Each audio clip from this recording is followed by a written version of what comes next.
Hello, I'm George Hayes, and this is just a quick demo of the dungeon generator I've got. The timer I've got set into this thing just measures the time that it takes to build a map, not the time to display it. Alright, as you can see up here, I have a start for the clock, and then as far as the end on the clock here, new time, and then displays the number of seconds here. So if we go ahead and run this, pop up, and there we go, and we have a grid that's 12 by 12, each one being 200 a piece, by 12 by 12, 200 length, right? So each is made of smaller dungeons combined together to create one larger dungeon, alright, for a total of 39,682 rooms, and it took 0.975 seconds to create. And if you're wondering how big that is, let's take a quick look. We'll run over to the edge, and we'll go ahead and run across the whole map. First from west to east, and then from north to south. And it might take a few minutes just doing this alone. It comes out 2,400 by 2,400 tiles, something like 5 million blocks. Alright, and all these rooms, when it generates this map, if you can't see it here, they're all connected together in some manner. And so each little dungeon is actually connected together also. It's extremely optimized.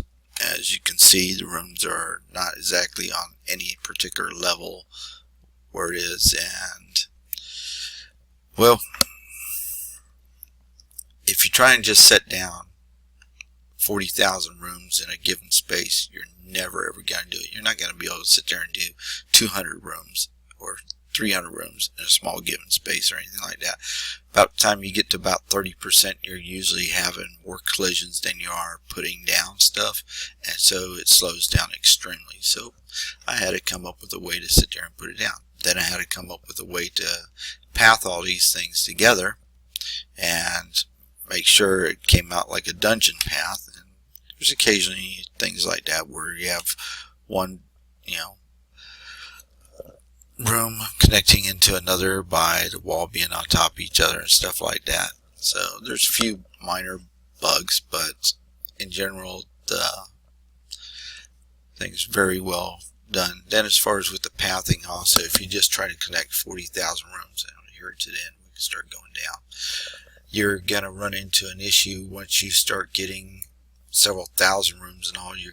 It's going to slow down more and more exponentially because you're trying to seek out these different rooms and run down through them and stuff like that. So I had to come up with a way to deal with that and prevent it from increasing at an exponential curve, and actually I managed to get it to a very limited amount of checks as far as in regards to that, and also limited amount of checks as far as when placing the room down, so that the collisions are removed. And that's how I got to this point here. And then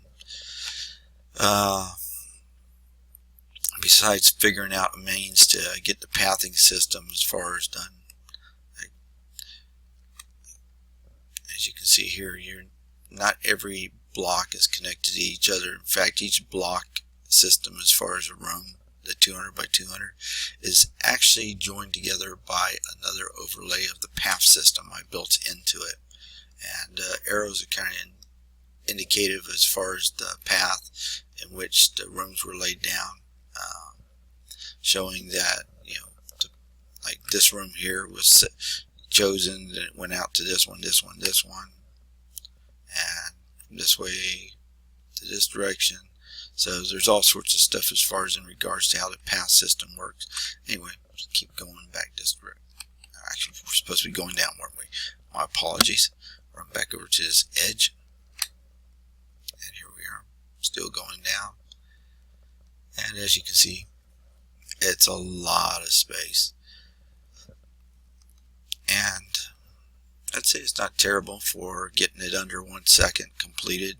5 million plus blocks, for nearly 40,000 rooms, and all pathed together in that same amount of time. That's pretty good.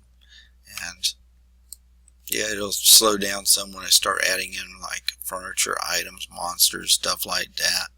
But it's a fairly insignificant amount. You know, people aren't used to having something instantaneously load when it comes to this type of game anyway. So, you know, 1 second, 2 seconds, 3 seconds, whatever, for it to load isn't much when you got that much stuff to go through. And of course, I could generate it on the fly too if I wanted to, but here was just a practice and seeing how much I could actually go on it. Now, the thing about it is I've also only used this for a single thread for this, and it can be multi-processed out by the same manner in which I sit there and use multiple small dungeons to create a bigger dungeon.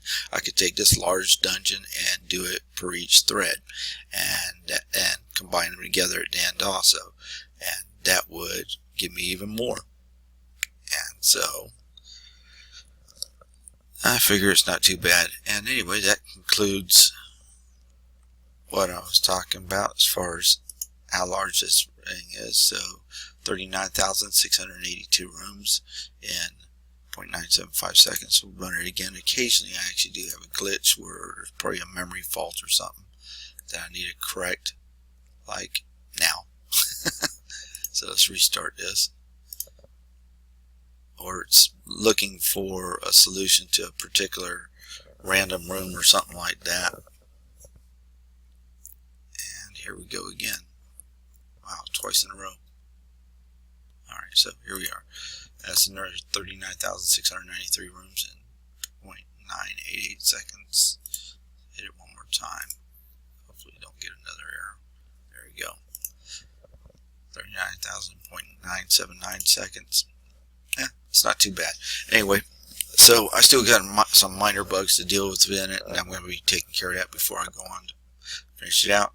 Hopefully when I'm done, I'll end up having a small game that I can put out as a demo, let people pay for it, and then they get the source code with it, and they can produce their own game or something to that effect with it also. And anyway, thanks for watching. Please like, and have a great day.